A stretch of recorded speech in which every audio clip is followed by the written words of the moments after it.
Buenos días, mi nombre es Miguel Ángel Loma González del grupo 5 ISC12 y vengo a presentar lo que es el modelo OSI en las telecomunicaciones. Para empezar, ¿qué es el modelo OSI? El modelo es de interconexión de sistemas abiertos Open Systems Interconnection OSI, o sea que es un marco conceptual que divide las funciones de comunicaciones de red en 7 capas. El envío de datos a través de una red es complejo, ya que varias tecnologías de hardware y software deben funcionar de manera consistente a través de las fronteras geográficas y políticas, como se ve en la parte izquierda en la imagen. El modelo de datos OSI proporciona un lenguaje universal para las redes informáticas de modo que diversas tecnologías pueden comunicarse mediante protocolos o reglas de comunicación estándar. ¿Por qué es importante el modelo OSI? Las capas del modelo de interconexión de sistemas abiertos OSI encapsulan todos los tipos de comunicación de red en los componentes de software y hardware, y el modelo se diseñó para permitir que dos sistemas independientes se comuniquen a través de interfaces o protocolos estandarizados basados en la capa de operación actual. La comprensión compartida de sistemas complejos. O sea que los ingenieros pueden usar el modelo OSI para organizar y modelar arquitecturas de sistemas de red complejas. Pueden separar la capa operativa de cada componente del sistema según su funcionalidad principal. La capacidad para descomponer un sistema en partes más pequeñas y manejables mediante la abstracción facilita que las personas lo conceptualicen como un todo. Investigación y desarrollo más rápidos. Con el modelo de referencia OSI, los ingenieros pueden entender mejor su trabajo. Saben para qué capas tecnológicas desarrollan cuando crean nuevos sistemas en red que necesitan comunicarse entre sí. Investigación y desarrollo más rápidos. El modelo OSI no especifica los protocolos que se deben usar entre los niveles, sino las tareas que realizan los protocolos. ¿Cuáles son las 7 capas del modelo OSI? Para empezar, el modelo de interconexión de sistemas abiertos OSI se desarrolló por la Organización Internacional de Normalización a fines de la década de 1970. Esta se publicó en la versión en 1984 como ISO 7498 y la versión actual ISO es la 7498-1 de 1994. A continuación se muestran las 7 capas del modelo.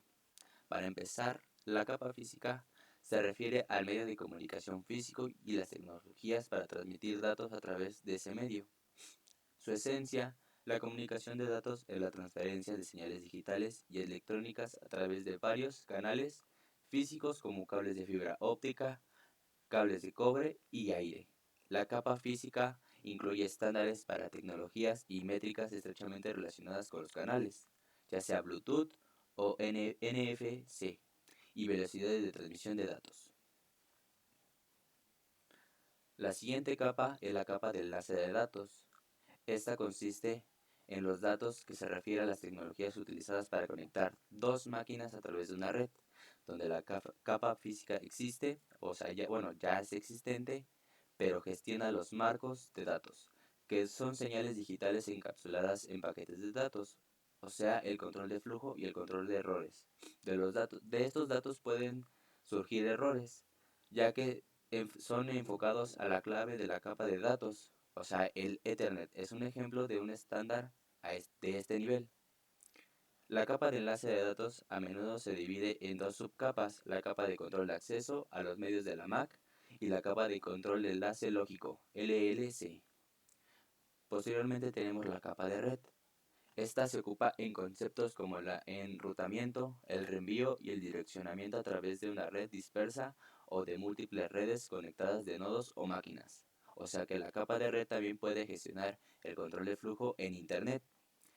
El protocolo de Internet V4, el IPv4 y el IPv6 se utilizan como protocolos de capa de red principales, como se muestran en las ilustraciones.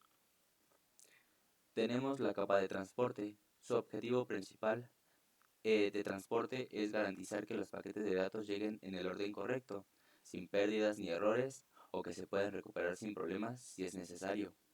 El control de flujo junto con el control de errores suelen ser un objetivo en la capa de transporte, ya que los protocolos de uso común incluyen el protocolo de control de transmisión TCP, un protocolo basado en conexiones casi sin pérdidas, y en el protocolo de datagramas de usuario UDP. Un protocolo sin conexiones con pérdidas TCP suele utilizar cuando todos los datos están intactos. Por ejemplo, cuando se comparten archivos, mientras que el UDP se utiliza cuando se retiene todos los paquetes. Esto es menos crítico. Por ejemplo, un streaming de video. Después tenemos la capa de sesión. La capa de sesión es responsable de la coordinación de red entre dos aplicaciones independientes en una sesión. Una sesión gestiona el inicio y el final de los conflictos de sincronización y conexión de una aplicación uno a uno. Network Field System NFS y Server Message Block SMB son protocolos de uso común en la capa de sesión. Tenemos la capa de presentación. La capa de presentación se ocupa principalmente de la sintaxis de los datos que están en sí conectados a las aplicaciones de las que envían y consuman. Por ejemplo, el lenguaje de marcas de hipertexto HTML y la notación de objetivos JavaScript JSON, y los valores separados por comas CSV. O sea que son lenguajes modelados para describir la estructura de los datos en la capa de la presentación. Y tenemos la capa de aplicación. La capa de aplicación se refiere al tipo específico de la aplicación en sí, a sus métodos de comunicación estandarizados. Por ejemplo, los navegadores pueden comunicarse mediante el protocolo seguro de transferencia de hipertextos HTTPS, y los clientes de correo electrónico y HTTP pueden comunicarse mediante POP3, protocolo de oficina de correos versión 3, y SMTP, protocolo simple de transferencia de correo. Nota: no todos los sistemas que utilizan el modelo OSI implementan todas las capas.